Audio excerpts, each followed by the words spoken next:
नमस्कार दोस्तों।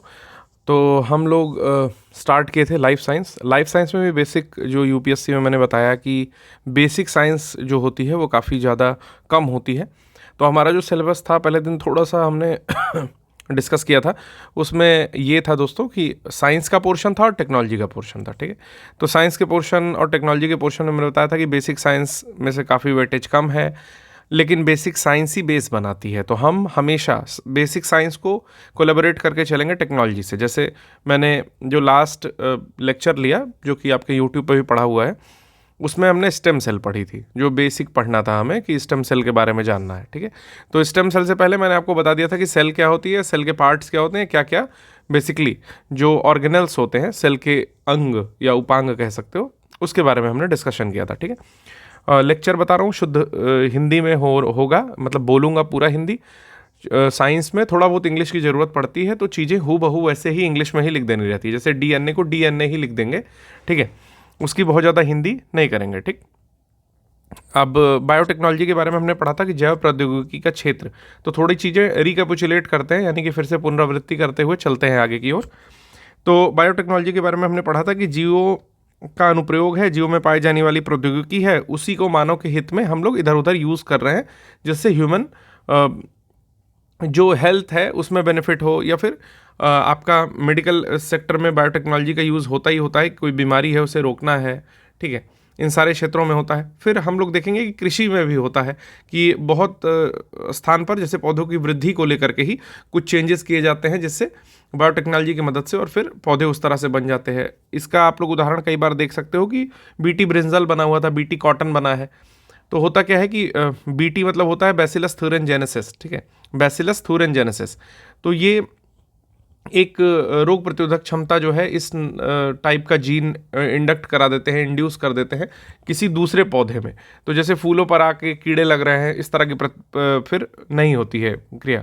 ठीक है, फिर औद्योगिक जैव प्रौद्योगिकी हो सकता है कि किसी भी इंडस्ट्री में हम लोग जैव प्रौद्योगिकी का यूज़ कर सकते हैं कि अब उसमें उद्योगों से बहुत सारी हानिकारक गैसें निकल रही हैं उद्योग जब कर रहे हैं। तो ठीक है, तो बायोटेक्नोलॉजी का यूज़ कर दिया कि कंपोस्टिंग हो गई। जैसे हम लोग बायो टॉयलेट देखते हैं पहले रेलवेज़ में, जो हम लोग जाके फीकेट करते थे, या फीकल होता था, यानी कि शौच करने जा रहे हैं, तो वो चीज़ पटरी पे गिरती थी, या फिर एक बार उसको इकट्ठा करने की भी स्थिति बनी, लेकिन वो चीज़ें कारगर नहीं हुई। तो अभी बायो टॉयलेट आ गया कि उसमें ठीक है कुछ ऑर्गेनिज्म, माइक्रो ऑर्गेनिज्म छोड़ दिए गए और उसको पैक कर दिया गया। तो जब हम शौच करते हैं इत्यादि रेलवेज़ में, तो वो चीज़ें एकत्र हो रही हैं, और धीरे धीरे जो भी वहाँ पर छोटे जीवाणु छोड़े गए हैं, मतलब जीवाणु जो है, माइक्रो ऑर्गेनिज्म जो है, वो उसको क्या कर रहे हैं, कहीं ना कहीं डिग्रेड करते जा रहे हैं, यानी कि बायोडिग्रेडेबल एक तरह से वहाँ पर चीज़ें हो रही हैं। ठीक है, तो पहले से काफ़ी बेहतर हो चुकी हैं इसलिए। ठीक है, तो वहाँ भी यूज़ करते हैं। फिर पर्यावरण में भी यूज़ कर सकते हैं हम लोग, इन्वायरमेंट में यूज़ करते हैं। जैसे जो भी अपशिष्ट का उपचार है या प्रदूषण रोकथाम के लिए बहुत सारी टेक्निक है, उसमें यूज़ करते हैं। फिर हम लोग देखेंगे कि कई प्रकार की जैव प्रौद्योगिकी होती है, उसमें हम लोग बहुत डेप्थ में नहीं जाएंगे। ठीक, फिर हमने इसमें देखा था सेल के बारे में। तो सेल के बारे में मैंने आपको बता दिया था कि भाई प्राणी की संरचनात्मक और कार्यात्मक इकाई है, जो कि लगभग जितना वेट होता है ह्यूमन का इंटू मल्टीप्लाइड बाई 10⁻15, 10 के घात 15 कोशिकाएं अमूमन एक व्यक्ति में होती हैं। ठीक, फिर हमने कुछ कुछ चीज़ें पढ़ी, जैसे माइटोकॉन्ड्रिया पढ़ा कि पावर हाउस होता है, यानी कि ऊर्जा उत्पादन गृह कह सकते हो आप उसको, सेल का, कोशिका का। फिर राइबोसोम हमने बताया कि प्रोटीन के सिंथेसाइजेशन में, प्रोटीन के संश्लेषण में आवश्यक होता है। न्यूक्लियस के बारे में हमने पढ़ा था कि न्यूक्लियस में न्यूक्लियोप्लाज्म और न्यूक्लियोलस दो होता है, यानी कि मध्य में केंद्रिका रहेगी, न्यूक्लियस के केंद्रक के मध्य में केंद्रिका रहेगी, और बाहर जो है एक द्रव्य भरा रहेगा जिसको हम लोग न्यूक्लियोप्लाज्म कहते हैं, अर्थात केंद्रक द्रव कहते हैं। ठीक है, फिर आता है एंडोप्लाज्मिक रेटिकुलम। उसके बारे में मैंने बताया था कि जो रफ वाली होगी, यानी कि खुरदुरी सतह वाली एंडोप्लाज्मिक रेटिकुलम होगी, अंतः प्रद्रव्य जालिका, वो आपका प्रोटीन उत्पादन में मदद करेगी, जबकि स्मूथ वाली जो होगी, यानी कि चिकनी वाली जो होगी, वो आपकी वसा उत्पादन में मदद करेगी। तो चिकने से वसा से रिलेट करके आप थोड़ा सा आइडिया लगा सकते हैं। ठीक है, फिर हमने पढ़ा था कि डाकघर कौन होता है। तो गोल्जी बॉडी या गोल्जी काय को हम लोग पोस्ट ऑफिस ऑफ सेल या डाकघर कहते हैं। लाइजोसोम का संश्लेषण भी ये करती है। लाइजोसोम क्या होता है, लाइजोसोम के अंदर पाचक एंजाइम्स होते हैं। जब ये फटती है तो इसको आत्महत्या की थैली भी कहते हैं, सुसाइड बैग ऑफ सेल कहते हैं। तो ये सारा कुछ मैंने आपको यहाँ पर बताया था। फिर क्लोरोप्लास्ट के बारे में बताया कि हरे रंग का क्लोरोप्लास्ट हो रहा है क्योंकि उसमें अंदर क्लोरोफिल पाया जाता है। और क्लोरोफिल में कौन सा तत्व पाया जाता है? तो मैग्नीशियम पाया जाता है। कई बार प्रश्न पूछा हुआ है कि अगर पत्ती को जला दोगे यार तो कौन सा बचेगा? तो क्या बचेगा? फिर मैग्नीशियम बचेगा, ठीक है। फिर इसी में ल्यूकोप्लास्ट और क्रोमोप्लास्ट आता है। क्रोमो मतलब कोई भी कलर दे देगा, पत्ती का जो भी कलर डिफरेंट देखते हो रादर देन ग्रीन और वाइट, सफ़ेद और हरे के अलावा जो भी दिख रहा है वो आपका क्रोमो हो जाएगा। और ल्यूको क्या होता है? जो भी पौधे का भाग जमीन के अंदर होता है, मुख्यतः जड़ें या उसको मूल या रूट कहते हैं, वो क्या होता है? वाइट कलर का होता है। क्यों होता है? क्योंकि उसमें आपका ल्यूकोप्लास्ट पाया जाता है। ल्यूकीमिया, वाइट ब्लड सेल्स के बढ़ने से एक कैंसर भी होता है, ल्यूकीमिया नाम होता है। तो ल्यूक जो वर्ड है वो वाइट को वो करता है, क्या बोलते हैं, दिखाता है, ठीक है। ल्यूकोडर्मा, सफ़ेद दाग जो होता है, तो ल्यूक वर्ड जो है वो आपका कहीं ना कहीं वाइट को दिखाता है। फिर उसके बाद हमने रिक्तिका के बारे में पढ़ा था। मैंने कहा था कि जब प्लांट सेल की रिक्तिका पढ़ोगे, हाँ, तो प्लांट सेल में हमने बात की थी कि प्लांट सेल में जो है रिक्तिकाएँ बड़ी बड़ी होती हैं, ठीक है। उसका फोटो भी दिखाऊंगा और मैं कुछ चीज़ें और आपको आगे उसमें बता दूंगा।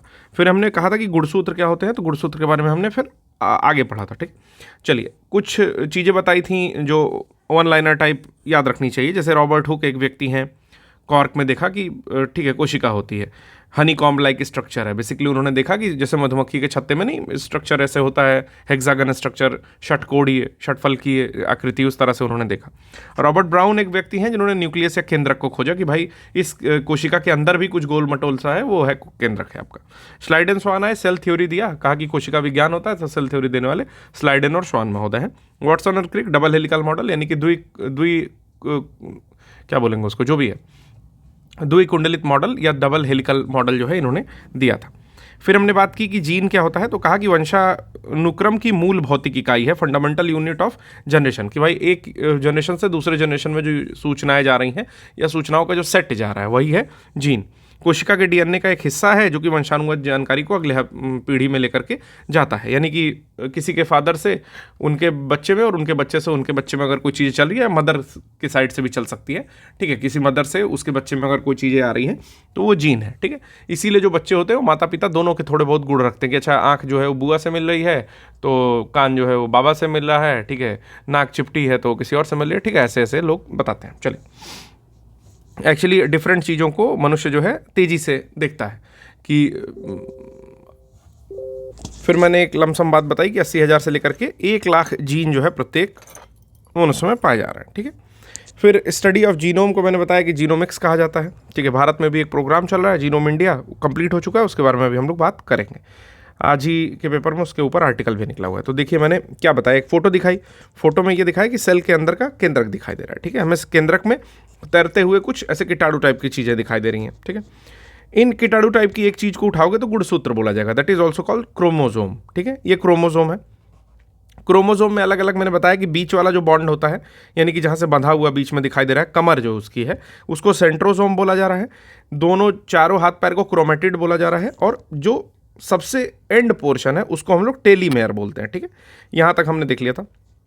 फिर मैंने कहा कि किसी एक पैर को पकड़ के खींच लो कस के, तो उसकी सूत खुलने लगेगी, जैसे कपड़े का पजामा हो, पजामा खुलने लगेगा, ठीक है। तो जब खुलता है तो न्यूक्लियोसोम्स छोटे छोटे गोले मिलते हैं, अगर उनको और खोलते हो आप तो हमें क्या मिलता है, डीएनए मिलता है, ठीक। तो यानी कि जो लास्ट एंड प्रोडक्ट क्या मिल रहा है, डीएनए मिल रहा है, और उसके अंदर बेस मिल रहा है, यानी कि क्षार युग्म मिल रहा है। तो फिर हमने डबल हेलिकल मॉडल जो कि वाटसन और क्रिक ने दिया था उसको बना के आपको बताया कि भाई इस तरह डीएनए की 2 पटरी होती है, ऐसे एक पटरी ये, एक पटरी ये, और इसमें ऐसे क्षार लगे होते हैं और ये युग्मित हो जाते हैं, आपस में जुड़ जाते हैं। अब 4 क्षार होते हैं, तो एडेनिन होता है जो थाइमिन से जुड़ता है, और साइटोसिन होता है जो कि ग्वानिन से जुड़ता है। तो ये बता दिया मैंने, ठीक है। डबल हेलिकल मॉडल को हमने यहाँ पर डीएचएम लिख दिया था। चलो, डीएनए में क्षार युग्म होते हैं, 4 ये होते हैं, और वहीं अगर आरएनए की बात करोगे तो आरएनए में जो क्षार युग्म होते हैं उसमें एक यूरेसिल थाइमिन की जगह पर अलग होता है, ठीक है। तो इसके क्षार युग्म में से एक केवल अलग है, ठीक है ना, बाकी 3 सेम है, एडेनिन, ग्वानिन, साइटोसिन, थाइमिन की जगह पर यूरेसिल आ जाता है। चलिए, फिर हम थोड़ी सी बात कर लेते हैं आपका जीन सिक्वेंसिंग की।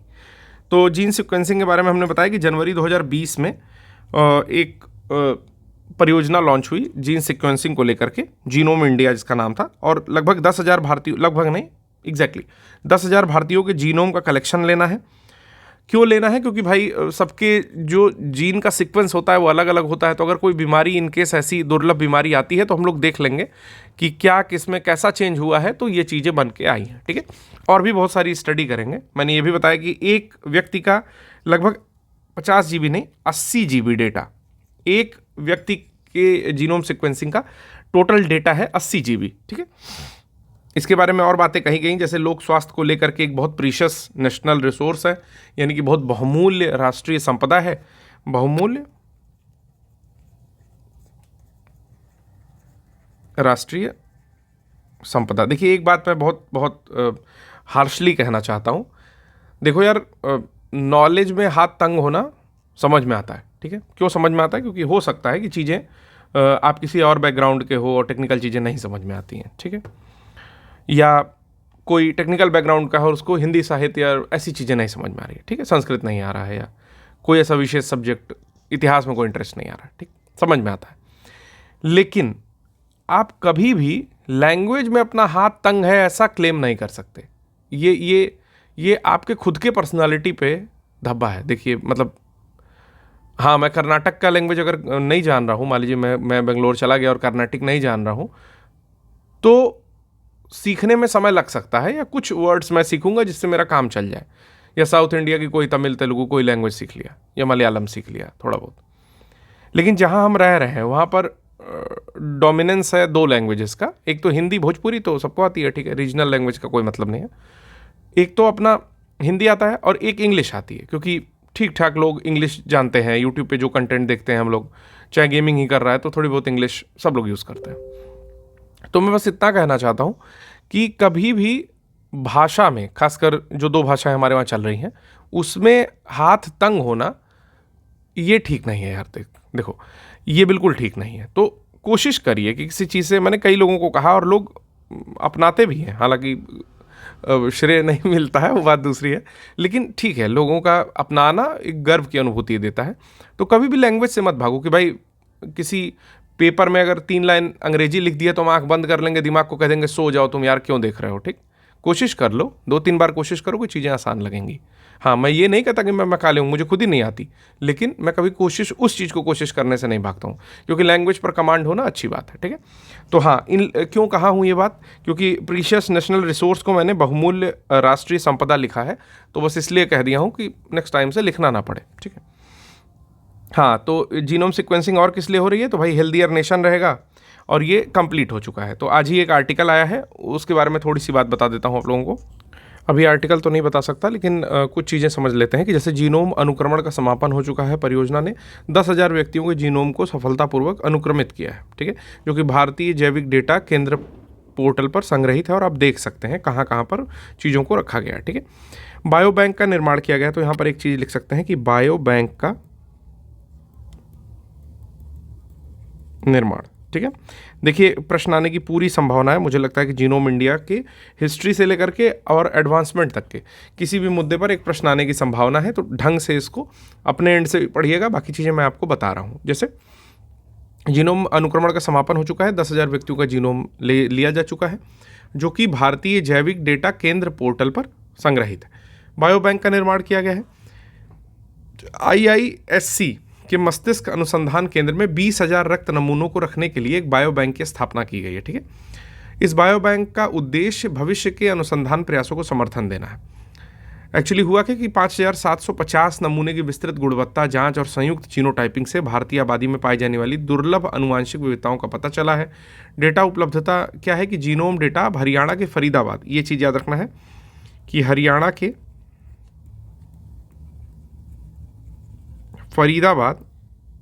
फरीदाबाद स्थित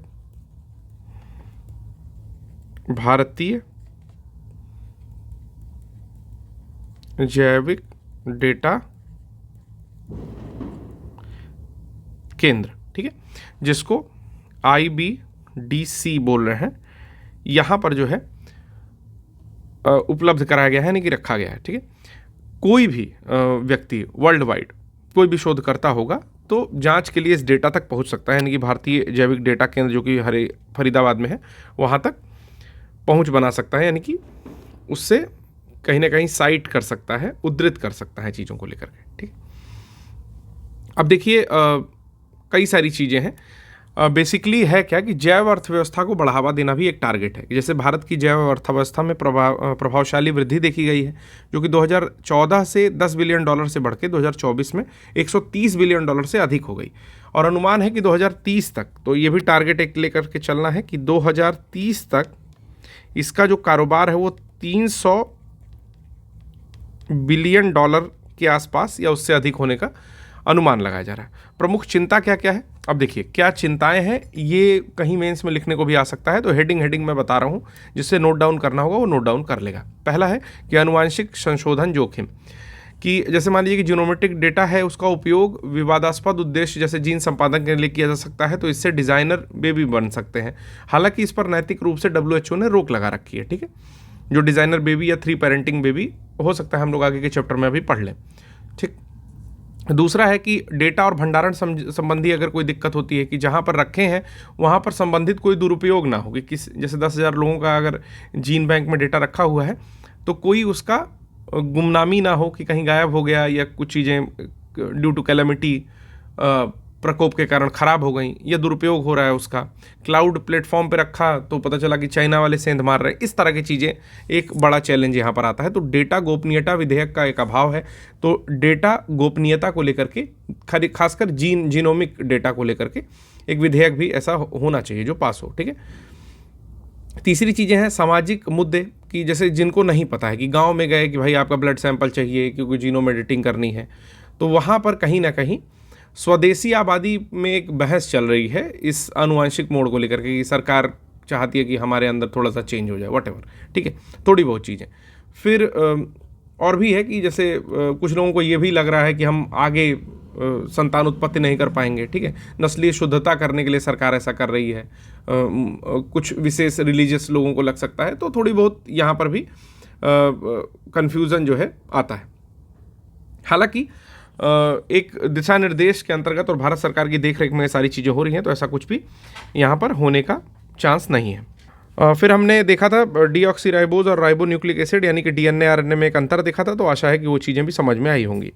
फिर हमने देखा था एक हेरिटेबल ह्यूमन जीनोम एडिटिंग यानी कि HHG, जिसमें मैंने बताया था कि साउथ अफ्रीका पहला देश बन गया है जो कि एक तरह से ये कह रहा है कि हम बहुत सारी जो टेक्निक्स हैं जैसे ZFN है, टैलन है, Cas9, इन सारी टेक्निक्स का यूज़ करके आने वाली पीढ़ियों में वांछित परिवर्तन करना चाहेंगे, ठीक है।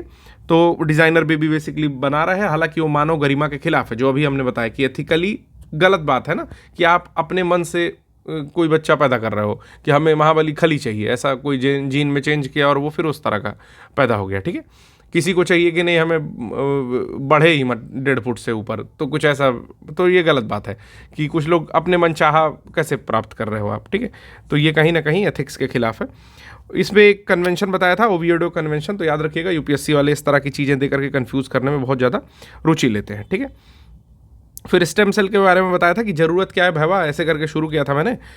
तो मैंने एक ऑटिज़म की कहानी बताई थी कि पहले अमेरिका में लगभग 180 या 200 बच्चों में से लगभग आज के 7-8 साल पहले एक बच्चा ऑटिज़म का शिकार होता था। अभी ज़्यादा बच्चे हो रहे हैं, ठीक है। तो इलाज कैसे करें, तो एक टेक्निक है स्टेम सेल थेरेपी, ठीक है। हालांकि ऑटिज़म में हो क्या रहा है कि दिमाग का एक हिस्सा थोड़ा सा बच्चों का मंद हो रहा है, यानी कि धीरा हो रहा है, ठीक है, या माइल्ड है, मॉडरेट है, और वहीं दूसरा हिस्सा जिसको ज़्यादा ज़रूरत है वो ज़्यादा तेज भी है। जैसे आप कह सकते हो कि जो एक्स का इस समय वो है ओनर है एलन मस्क, जो है, जो स्पेस एक्स भी एक ओन करते हैं कंपनी, टेस्ला भी उन्हीं की है। तो एलन मस्क को भी ये प्रॉब्लम थी, ठीक है।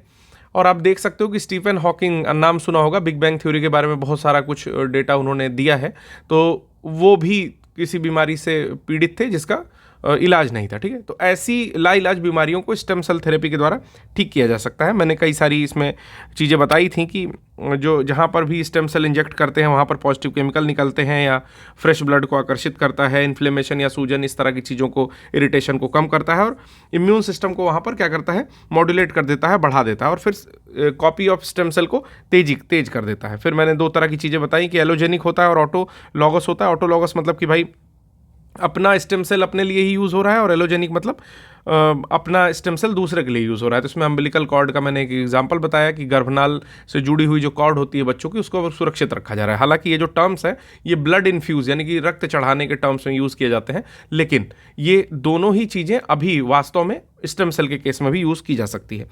ठीक है, अच्छा ऐसा कर क्यों रहे? क्योंकि बहुत प्रॉब्लम होती थी कि कोई डोनर खोजे जो डोनर सूट करे। जैसे अगर किसी को लीवर ट्रांसप्लांट कराना है तो एक डोनर खोजो जिसका ब्लड ग्रुप इत्यादि चीज़ें सेम हो, फिर मतलब लीवर लगने के बाद भी बॉडी एक्सेप्ट करे, क्योंकि बहुत सारे ऑर्गन एक्सेप्ट नहीं करती है। ठीक है, तो मैंने स्टेम सेल के बारे में आपको बेसिक एक 3-4 पॉइंट बताए। इसमें मैंने बताया कि जायगोटिक स्टेट में जब स्पर्म और ओवम मिलता है तो जायगोट बनता है, और इस स्थिति में जो सेल्स होती हैं स्टेम सेल्स, इनको जायगोटिक स्टेम सेल्स कहते हैं। अगर जायगोट से कोई स्टेम सेल निकालोगे तो जायगोट मर जाएगा, समझो सीधी बात, जो कि आगे जाकर के कोई बच्चा बन सकता है। ठीक है, इसीलिए एथिकली इसको मना किया गया है कि भाई जायगोटिक स्टेम सेल का यूज़ नहीं करेंगे। जब उसके अगला स्टेज आता है एम्ब्रियोनिक स्टेम सेल, उसका यूज़ कुछ मायने में करते हैं, इसको प्लूरीपोटेंट भी कहते हैं। ठीक है, तो मैं बता रहा था कि एम्ब्रियोनिक स्टेम सेल यानी कि एम्ब्रियो यानी कि भ्रूण के स्टेज पे, जिसको ब्लास्टोसिस्ट भी कहते हैं, यहाँ पर सब कुछ लिखा हुआ है हिंदी में, ब्लास्टोसिस्ट ऐसे ही लिख लेना है। ठीक, ब्लास्टोसिस्ट भी कहते हैं जिसको। एम्ब्रियोनिक स्टेम सेल जिसका नाम प्लूरीपोटेंट भी मैंने बताया था, पहले वाले का जायगोटिक या टोटीपोटेंट बताया था, दूसरे वाले का प्लूरीपोटेंट बताया था। ठीक, तो ये क्या होती है, इसके अंदर बहुत ज़बरदस्त ताकत होती है, कुछ भी बन सकता है, बस प्लेसेंटा नहीं बन सकता, याद रखना है। मैंने ये पॉइंट बताया कि बस प्लेसेंटा नहीं बन सकता। ठीक है, जबकि टोटीपोटेंट सेल कुछ भी बन सकती है, मतलब उसको उठा करके किसी जानवर में भी डालोगे ना तो भी वो काम करेगी, उसको उठा करके किसी मतलब अलग सेल्स में भी यूज़ करोगे तो काम करेगी। ठीक है, एडल्ट स्टेम सेल जब व्यक्ति बड़ा हो जा रहा है हमारे जैसा, तो मैंने उसमें बताया मल्टीपोटेंट सेल होती है। जैसे कुछ विशेष सेल हैं जहाँ की स्टेम सेल को निकाल करके, कुछ विशेष स्टेम सेल है जहाँ की स्टेम सेल को निकाल करके आप कहीं अगर और इन्फ्यूज़ करते हो यानी कि डालते हो, जैसे कि सपोज करो कि घुटने में बहुत सारी प्रॉब्लम चल रही है तो घुटने में इन्फ्यूज़ कर दिया। ठीक है, तो लिगामेंट ठीक कर रही है, तो ये कहाँ कहाँ पाई जा सकती है इसके बारे में भी थोड़ी चर्चा कर लेते हैं। जो स्टेम सेल है वो ह्यूमन बॉडी में 2-3 जगह पाई जा सकती है, जिसमें मैंने आपको एक बताया था कि हम लोग स्टेम सेल को आपका जो एडिपोज टिश्यूज़ हैं, ठीक है ना, एडिपोज मतलब जो फैट रखने वाले टिश्यूज़ हैं उसमें देख सकते हैं, उसमें पाई जाती है। ठीक है, या जो स्टेम सेल है इसके अलावा एमिनियोटिक द्रव में पाई जाती है, गर्भनाल यानी कि अम्बिलिकल कॉर्ड में पाई जाती है। ठीक है, गर्भनाल के रक्त में भी पाई जाती है, अस्थि मज्जा जो हम लोग की होती है उसमें पाई जाती है, मतलब जो हड्डियाँ होती है ना उसके बीच में जो बोन मैरो जिसको बोलते हैं उसमें पाई जाती है। ठीक है, अच्छा भ्रूण वाले में एक केस और जानिए, जायगोटिक जो बता रहा था मैं कि एक्चुअली जो 16 हफ्ते तक जो है गर्भपात की अनुमति हो सकती है, उसकी अनुमति लेनी पड़ती है बेसिकली निकालने के लिए एम्ब्रियोनिक स्टेज में। ठीक है, ये भी चीज़ याद रखिएगा। अडल्ट में मैंने आपको बता दिया मल्टीपोटेंट स्टेम सेल का नाम होता है यहाँ पर, इंग्लिश में हो सकता है, हिंदी में कुछ और लिखे, लेकिन ब्रैकेट में हमेशा मल्टीपोटेंट यूपीएससी वाले देते ही देते हैं, वो यूपी पीसीएस की तरह से नहीं करते हैं। अभी मैं 2-3 क्वेश्चन भी दिखाऊंगा। एक होती है यूनिपोटेंट, देखिए एक और ले लीजिए इसके अलावा यूनिपोटेंट, इसको भी देख लीजिए, पिछली बार नहीं बताया था।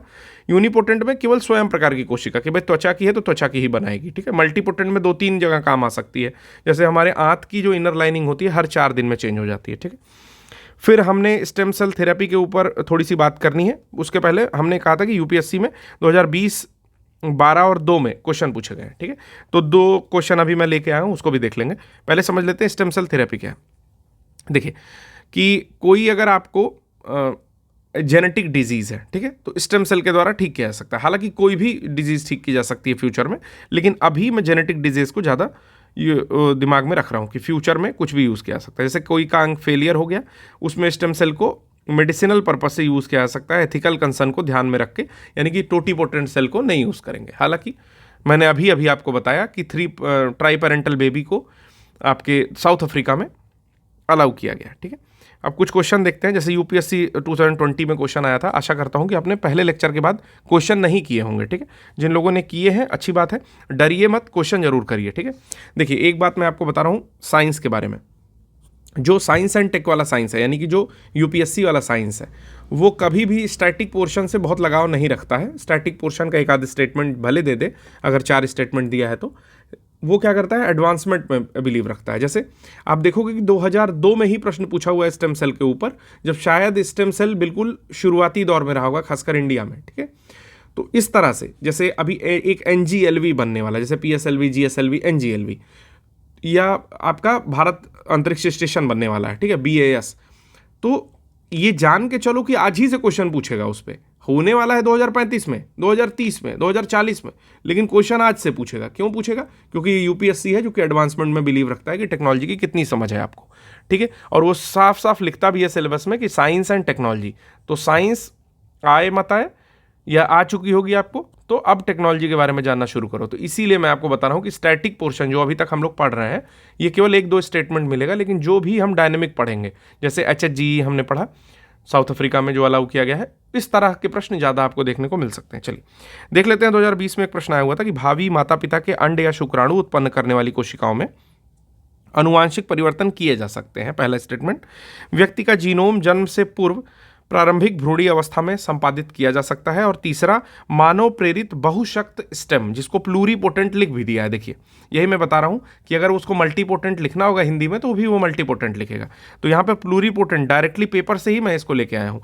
तो प्लूरीपोटेंट स्टेम मानव कोशिकाओं को एक शूकर के भ्रूण में, यानी कि सुअर के भ्रूण में मेरे जान में अंतर्वेशित किया जा सकता है। 3 स्टेटमेंट दिए हैं। इंग्लिश में भी सेम क्वेश्चन है कि genetic changes can be introduced in the cell that produces eggs और स्पर्म ऑफ प्रोस्पेक्टिव पेरेंट।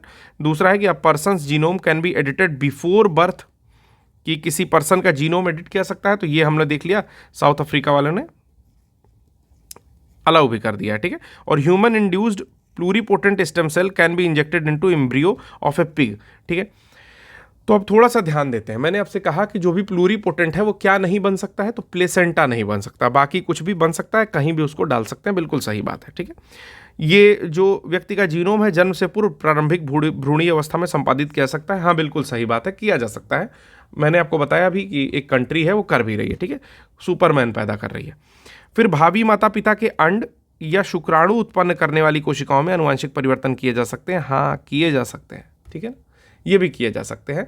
हालांकि ये चीज़ें अलाउड नहीं होती हैं, ठीक है। भावी माता पिता, अभी माता पिता नहीं बने हैं, तभी की बात कर रहा है, ठीक है।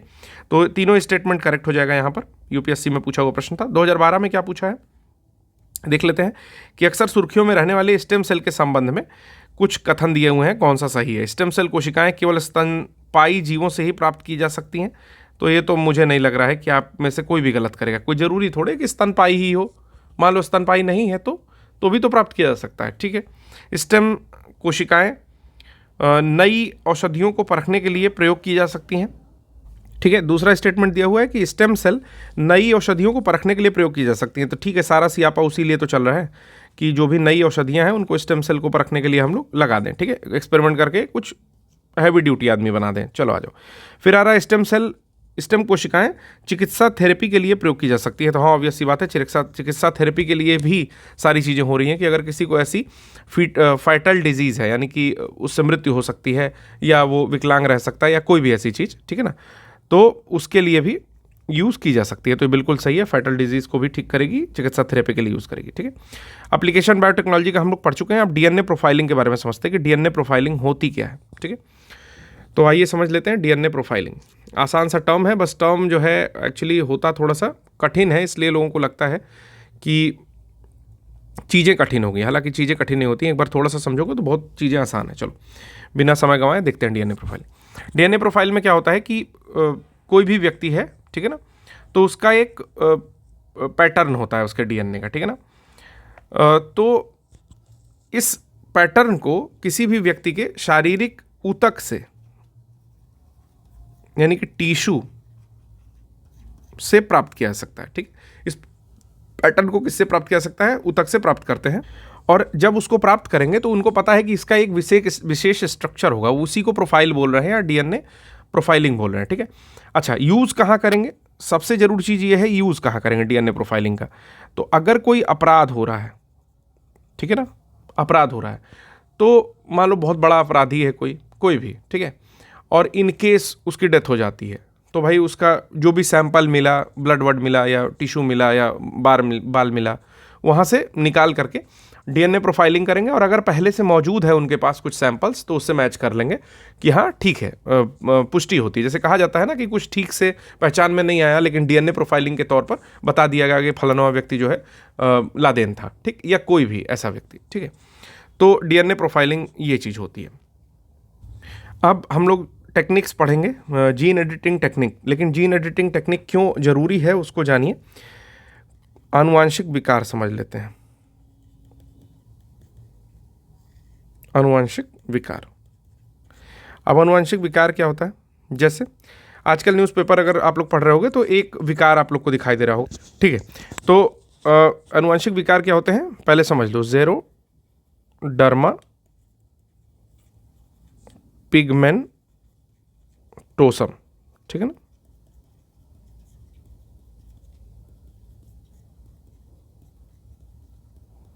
ठीक है, ज़ेरोडर्मा पिगमेंटोसम एक अभी जो हाल ही में न्यूज़पेपर में चल रही है बीमारी, इसके बारे में बता रहा हूँ। है क्या कि किसी व्यक्ति को रही होगी कभी, उनके जीन में कोई प्रॉब्लम हुई, या कुछ ऐसा खाया पिया, या ऐसी जगह काम कर लिया। जैसे उदाहरण के तौर पे बता रहा हूँ, मान लो कि कोई वेल्डर है, वेल्डिंग कर रहा है, ठीक है।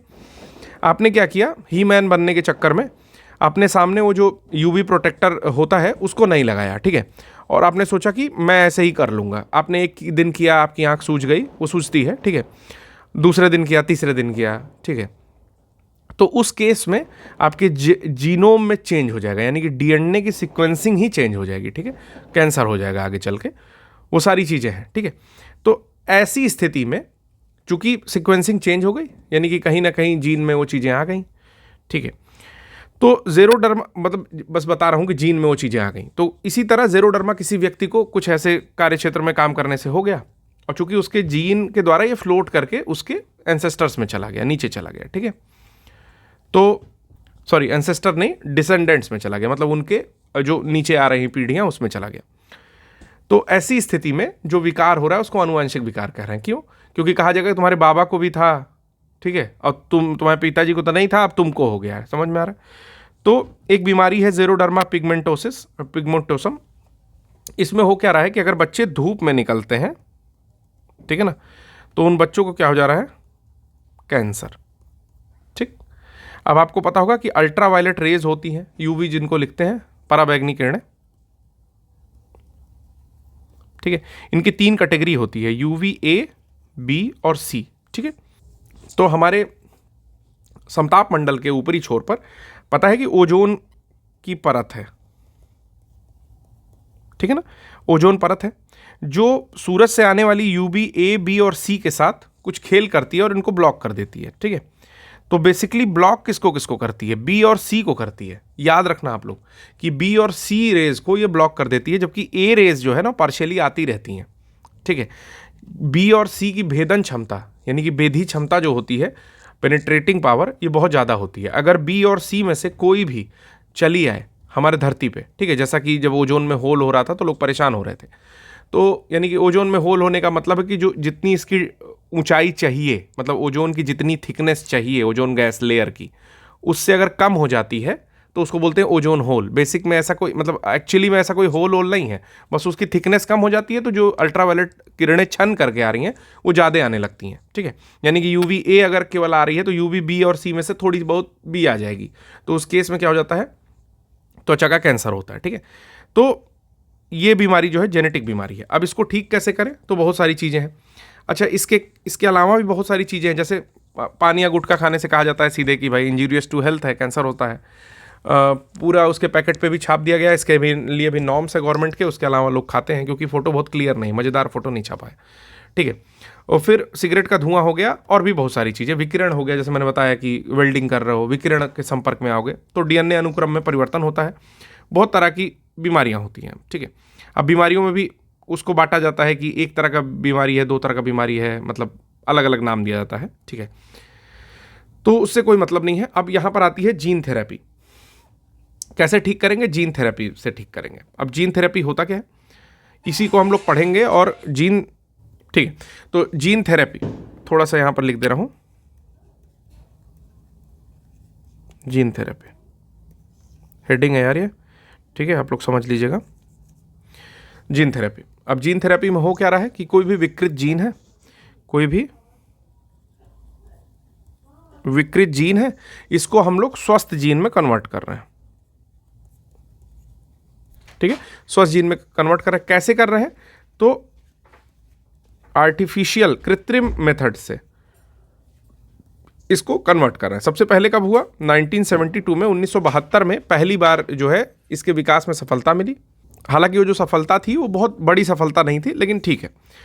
अब उसी के बाद ह्यूमन को पता चला कि हम लोग जीन में एडिट कर सकते हैं, यानी कि जैसे जो भी परिवर्तन हो जाते हैं विकिरणों के कारण, उसमें थोड़ी बहुत एडिटिंग कर सकते हैं और उस एडिटिंग से हम लोग व्यक्ति को ठीक कर सकते हैं। ठीक है, लेकिन चूंकि अभी ये एक कह सकते हो कि इस पर रिसर्च हो रही है, रिसर्च का फील्ड है ये। ठीक है, तो ऐसा देखा जा सकता है कि कुछ वर्षों बाद आर्टिफिशियल इंटेलिजेंस के मदद से भी इस तरह की चीज़ें कॉमन हो जाएं, बट अभी जीन एडिटिंग उतनी कॉमन नहीं है। चलिए आ जाइए, ह्यूमन पर कॉमन नहीं है, ठीक है ना, बाकी चीज़ों पर कॉमन है थोड़ी ज़्यादा। अब जीन एडिटिंग की बहुत सारी टेक्नोलॉजी है, जैसे CRISPR-9, Cas9 जो कि सबसे महत्वपूर्ण है, इस पर प्रश्न भी पूछा हुआ है। फिर है आपका टैलेन, जिंक फिंगर न्यूक्लियस जिसको ZFN कहते हैं, और हम लोग RNA इंटरफेस के बारे में देखेंगे, यानी कि RNA में किस तरह से चेंजिंग करते हैं वो सब देखेंगे। तो सबसे पहले स्टार्ट करते हैं ZFN के बारे में पढ़ना। देखिए, पढ़ना कुछ नहीं, नाम बस जानना है कि ZFN होता क्या है। तो सबसे पहली जो जीन एडिटिंग टूल है, जीन एडिटिंग करने के लिए टूल की ज़रूरत पड़ती है, यानी कि नाम दिया है उसको कि जैसे ऐसा समझो कि कोई गर्म चीज़ खाने के लिए चम्मच की ज़रूरत पड़ती है। ठीक है, खा तो रहे ही हो, उसी तरीके से जीन एडिटिंग करने के लिए एक टूल की ज़रूरत पड़ती है, तो उसका नाम है ZFN। हिंदी में मतलब हिंदी में नहीं, मतलब फुल फॉर्म है इसका जिंक फिंगर न्यूक्लियस। तो फिंगर क्यों आया? क्योंकि जब जिंक के साथ बॉन्ड बनाती हैं चीज़ें, मतलब जो भी इसमें चीज़ें यूज़ हो रही हैं, तो वो थोड़ा एक हाथ के अंगूठे जैसा स्ट्रक्चर बनाता है। ठीक है, इसलिए जिंक फिंगर न्यूक्लियस इसका नाम है।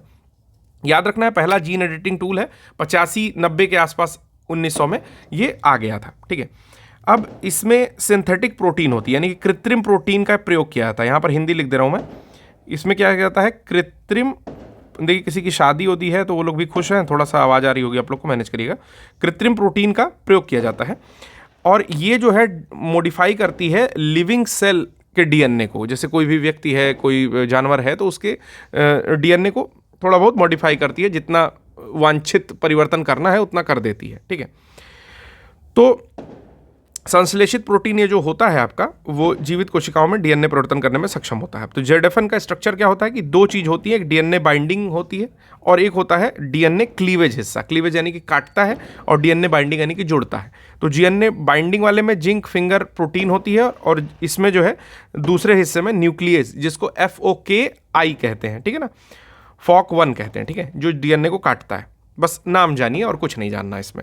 जैसे आपसे प्रश्न जब पूछेगा तो पूछेगा कि पहला कि सबसे पुरानी या सबसे पहली विकसित टेक्निक का नाम ZFN है। ठीक है, या कह देगा कि जीन एडिटिंग टूल के संबंध में निम्न कथनों पर विचार करिए। तो ZFN जो है वो जीन एडिटिंग टूल का सबसे पुराना मेथड है।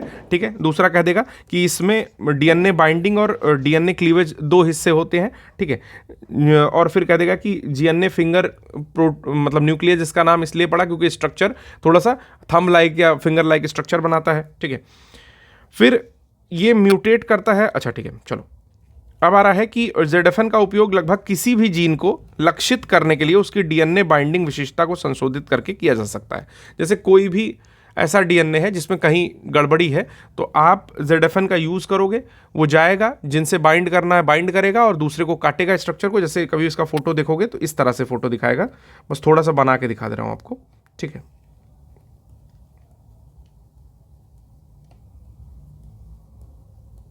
ठीक है, मान लो कि इतना स्ट्रक्चर काटना है। ठीक है, तो ZFN जब यूज़ करेंगे तो ये जाएगा साइट पे, जिससे बाइंड होना है इस साइड से बाइंड होगा। ठीक है, और इनको काटना है, इनको काट के FOK1 प्रोटीन के द्वारा अलग कर देगा। ठीक है, फिर इसी का एक भाई आता है, मतलब इससे ज़्यादा आपको ZFN में बहुत डेप्थ में नहीं जानना है।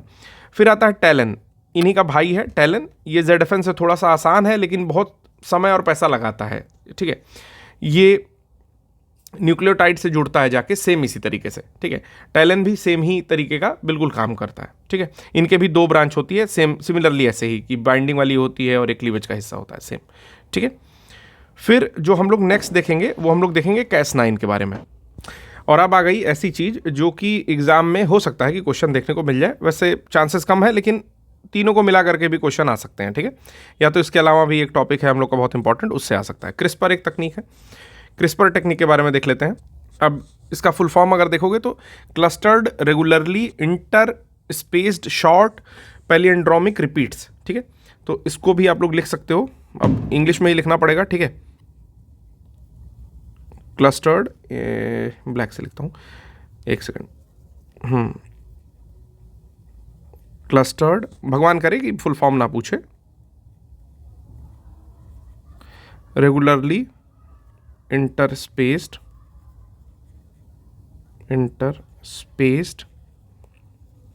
शॉर्ट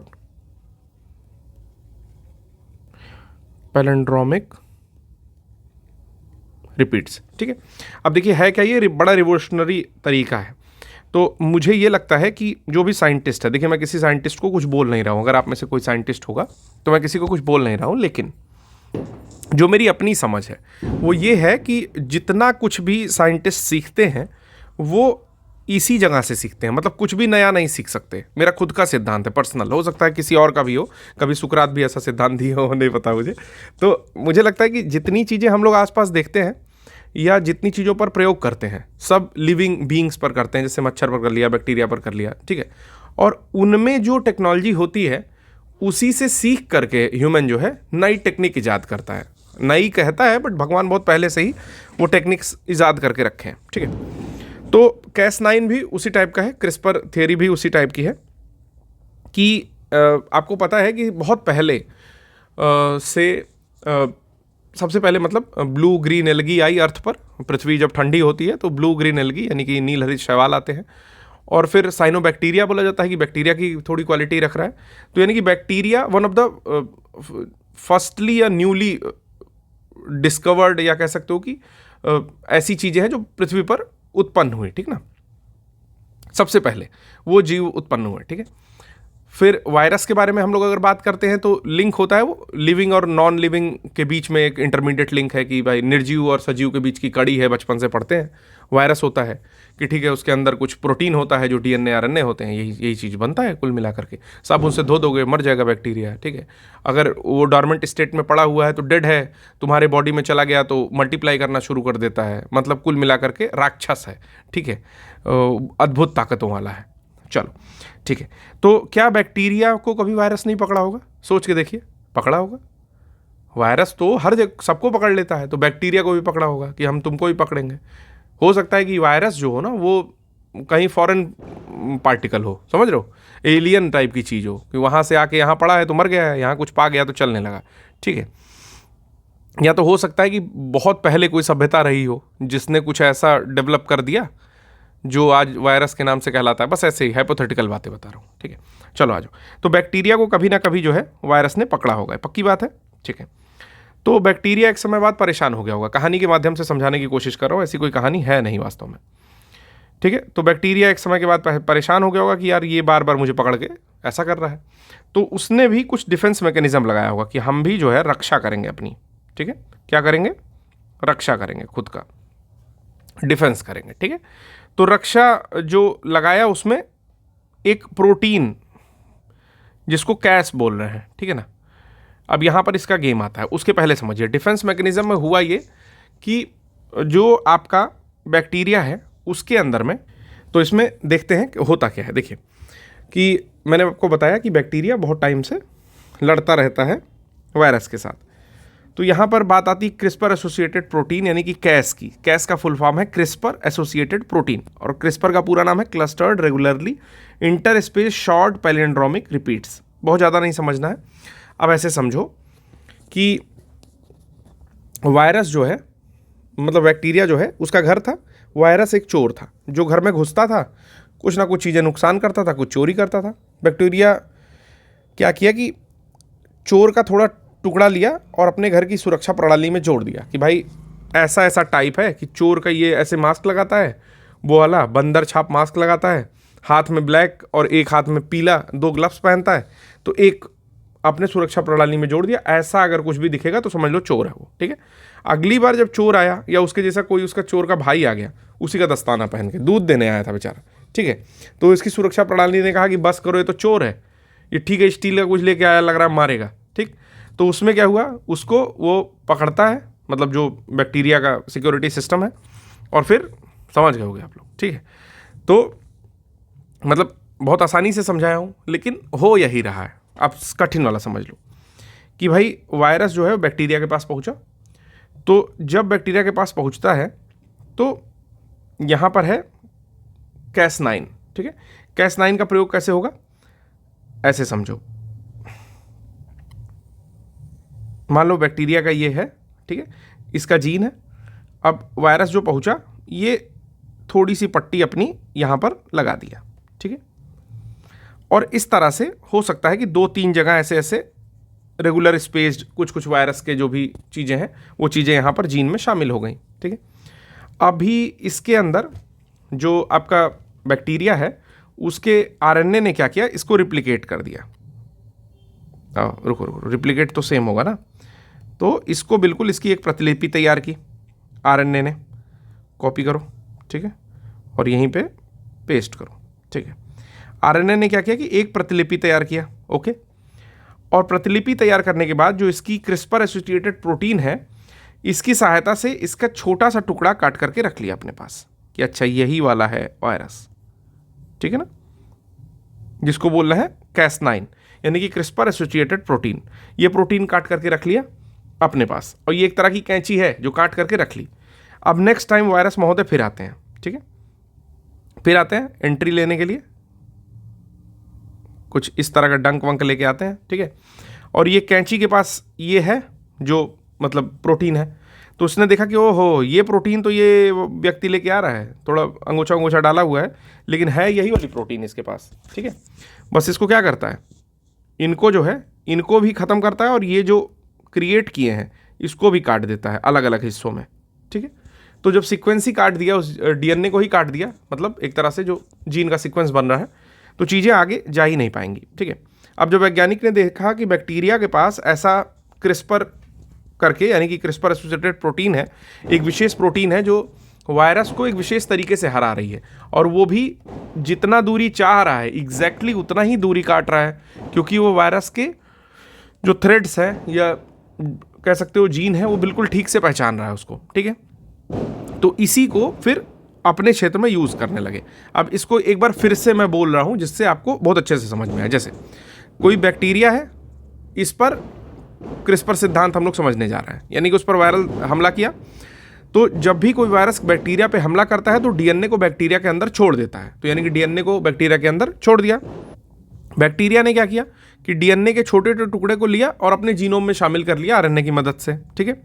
अब क्रिस्पर क्षेत्र का निर्माण कैसे होगा कि एक छोटा डीएनए टुकड़ा बैक्टीरिया के जीनोम में स्थित एक विशेष क्षेत्र में व्यवस्थित हो गया, जिसको क्रिस्पर कह रहे हैं। गाइडेड आरएनए का निर्माण कैसे हो रहा है, क्रिस्पर क्षेत्र में मौजूद डीएनए के टुकड़े से बैक्टीरिया छोटे आरएनए अणु बनाता है, जो कि यहाँ पर मैंने बनाया है ऐसे कॉपी करके, ठीक है, जिन्हें गाइडेड आरएनए कह रहे हैं। वायरस का जब फिर से आक्रमण हो रहा है तो वही वायरस या उससे मिलता जुलता वायरस फिर से बैक्टीरिया पर जब हमला करता है तो गाइडेड आरएनए वायरस के डीएनए को पहचान लेती है और अपने विशेष एंजाइम, जिसको Cas9 कह रहे हैं, उसको सक्रिय करती है, और सक्रिय एंजाइम वायरस के डीएनए को काट के नष्ट कर देता है और संक्रमण से बचा देता है। समझ में आया? यानी कि थोड़ी थ्योरी जब पहली बार बता रहा था तो मैंने उसमें आरएनए को पहले ला दिया। बस इतनी चीज़ें समझ लेनी है कि पहली बार में ये चीज़ें जो शामिल हो रही हैं ना, ये बैक्टीरिया खुद शामिल कर रहा है। जो भी आपका वायरस का डीएनए है ना, वो अपने मेन लाइन में वो खुद से अपने जीनोम में खुद से शामिल कर रहा है, ठीक है, और आरएनए इसकी कॉपी कर रहा है, और कॉपी करने के बाद जो है एक क्रिस्पर टेक्निक लागू हो रही है जिसमें Cas9 प्रोटीन आता है, जैसे ही दोबारा हमला होता है तुरंत उसको काट के हटा देता है, ठीक है। नेक्स्ट टाइम वायरस को गोली मारता हुआ मैंने एक फोटो बना दिया है, ठीक है। तो Cas9 क्या है, जेनेटिक सीजर है, यानी कि आनुवंशिक कैंची है, ठीक है, ऐसे याद रखो। सीजर मतलब कैंची, अनुवांशिक सीजर है। गाइडेड आरएनए क्या करता है, टारगेट को खोजता है और क्लीव करता है, यानी कि काट देता है। कहाँ कहाँ यूज़ कर सकते हैं, तो जेनेटिक डिजीजेज में यूज़ कर सकते हैं ठीक करने में, फ्रूट्स ठीक कर सकते हैं, मॉस्किटोज़ को कुछ ऐसा बना सकते हैं कि उनसे रोगे नहीं होगा, ठीक है। क्या डिज़ाइनर बेबी कर सकते हैं, तो डिज़ाइनर बेबी अलाउड नहीं है। कुछ समय पहले यूके में हुआ था, एथिकल संकट आ सकता है, इसलिए नहीं करते हैं। नहीं तो हम लोग कैप्टन अमेरिका खुद ही घर में पैदा कर लेंगे, ठीक है, उसको कोई चोट वोट नहीं लगेगी ज़्यादा। कुछ डीएनए टेक्नोलॉजीज़ हैं एडिटिंग की, क्या है, ZFN है, टेलन है, ठीक है। ये क्रिस्पर डिसअपीयर करता है, इजी एंड चीप है, क्रिस्पर ज़्यादा अच्छी टेक्निक है, इसके बारे में बता रहा है। इसमें इंटरेक्शन होता है, प्रोटीन डीएनए इंटरेक्शन होता है। देखिए कह रहा है कि ZFN और टेलन में प्रोटीन डीएनए इंटरेक्शन होता है, जबकि एक सेकंड अकर्स वाइल, जबकि क्रिस्पर में डीएनए आरएनए डिसअपीयरेंस होता है। इजी और चीप भी है क्रिस्पर थ्योरी, क्रिस्पर टेक्निक, ठीक है। अब एक क्वेश्चन कर लेंगे आज के लिए, क्या करेंगे कि Cas9 प्रोटीन, ये भी आया हुआ है, यूपीएससी में ही आया हुआ है, ठीक है ना, सर्च कर लेना आप लोग, मिल जाएगा आपको कि Cas9 प्रोटीन क्या है, जो कि बहुत बार मेंशन किया जाता है न्यूज़ में। तो मॉलिक्यूलर सीजर है जो कि टारगेटेड जीन एडिटिंग के लिए यूज़ किया जाता है, बिल्कुल सही हो जाएगा। मॉलिक्यूलर सीजर है, मैंने बताया, आणविक कैंची है, या इसको आपका अनुवांशिक कैंची भी बोलते हैं, आणविक कैंची भी बोलते हैं, दोनों चीज़ बोलते हैं, तो ज़्यादा उसमें कुछ पढ़ना नहीं था। अच्छा, एक प्रश्न और मुझे अभी दिख गया है, तो मैं वो भी जो है आपको करा दूंगा। प्रश्न दिखा है, अब आया हुआ कब है, तो यूपीएससी 2011 में आया हुआ है, ठीक है। हालांकि इसको पढ़ाया नहीं हूँ, लेकिन आप लोग कर लोगे तुरंत से। बैगन की प्रश्न पढ़ रहा हूँ मैं कि बैगन की आनुवंशिक अभियांत्रिकी से उसकी एक नई किस्म बीटी बैगन विकसित की गई है, ठीक है। तो क्या किया गया है, बीटी बैगन विकसित की गई है, किससे, आनुवंशिक टेक्निक से, ठीक है ना, आनुवंशिक तकनीक की मदद से। अब कह रहा है इसका लक्ष्य क्या है, बीटी बैगन क्यों किया गया है। 4 ऑप्शन यहां पर दिया हुआ है, करेक्ट ऑप्शन मैं बता दूंगा हालांकि, ठीक है। करेक्ट ऑप्शन है पहला कि इसकी निधानी आयु बढ़ाना है, इसका जलाभाव सह बढ़ाना है, मतलब कि ज़्यादा जल का अभाव रहे तो भी ये हो जाए, स्वादिष्ट और पौष्टिक बना देंगे इसको। चौथा, इसको नाशक जीव सह बनाना है, अर्थात कि कोई जो छोटे छोटे कीड़े होते हैं वो आके काटे मत इसको, ठीक है। तो मैंने आपको स्टार्टिंग में ये बताया कि बीटी का फुल फॉर्म होता है बैसिलस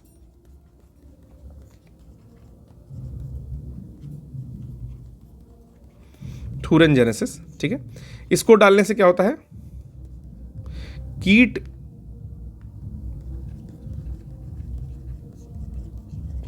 के प्रभाव से दूर हो जाता है, खाते होते नहीं कीड़े उसको, ठीक है। तो सिंपल सा प्रश्न था, हो जाएगा आप लोग का। अच्छा ठीक है, 2012 में भी एक प्रश्न आया हुआ है बीटी बैगन के ही ऊपर, ठीक है, कि लोगों ने बहुत सारा विरोध किया, क्यों किया। प्रश्न देख के आइएगा, मैं एक बार पढ़ दे रहा हूँ, फिर भी प्रश्न देख के आइएगा।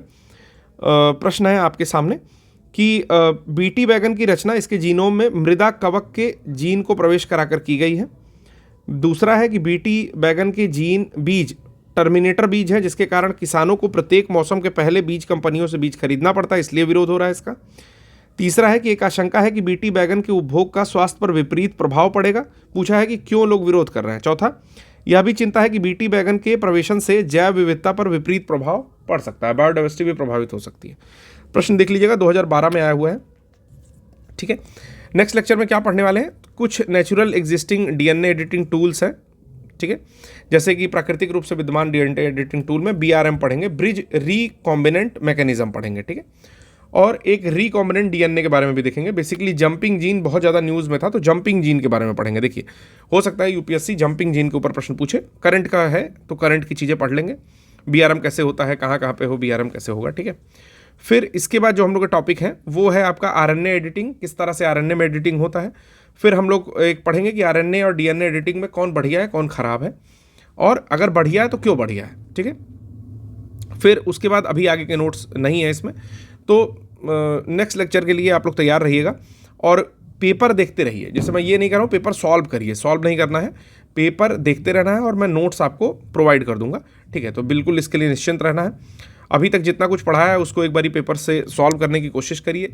हाँ, सेल यानी कि कोशिका के बारे में मैंने बहुत नहीं पढ़ाया है, कि भाई मैंने वो नहीं पढ़ाया कि स्टार्टिंग में जो होती थी प्रोकैरियोटिक और यूकैरियोटिक, मतलब यूकैरियोटिक तो पढ़ा ही दिया है, प्रोकैरियोटिक नहीं पढ़ाया, ठीक है। इस तरह की चीज़ें नहीं पढ़ाई हैं। फिर एनिमल सेल और उसमें अंतर नहीं पढ़ाया, सब कुछ बता दूंगा। जैसे जैसे चीज़ें आगे बढ़ेंगी मुझे पता है कि किस तरह से चीज़ों को रिलेट करके पढ़ाना है, तो आप बस अपना रिविज़न पर ध्यान दो, पहला चीज़। दूसरी चीज़, PYQ जरूर करो, करने का मतलब है देखो, PYQ पढ़ना जरूरी है, मतलब अगर 5 लाइन दी है तो उसको पढ़ो, क्वेश्चन ढंग से पढ़ो, ठीक है, ढंग से पढ़ो। आंसर से मतलब नहीं है मुझे, आंसर तो आ जाएगा, जैसे जैसे लेक्चर आगे बढ़ेंगे आंसर आने लगेगा। क्वेश्चन ढंग से पढ़िए और बने रहिए, मतलब कमर कसे रहिए, डरना नहीं है। कुछ कुछ चीज़ें सीखने के लिए पढ़ो, ठीक है, उसके लिए रिजल्ट के लिए नहीं पढ़ना है, पढ़ना है हम लोग को सीखने के लिए, अपने आप रिजल्ट आएगा, ठीक है। तो आज के लिए बस इतना ही, धन्यवाद।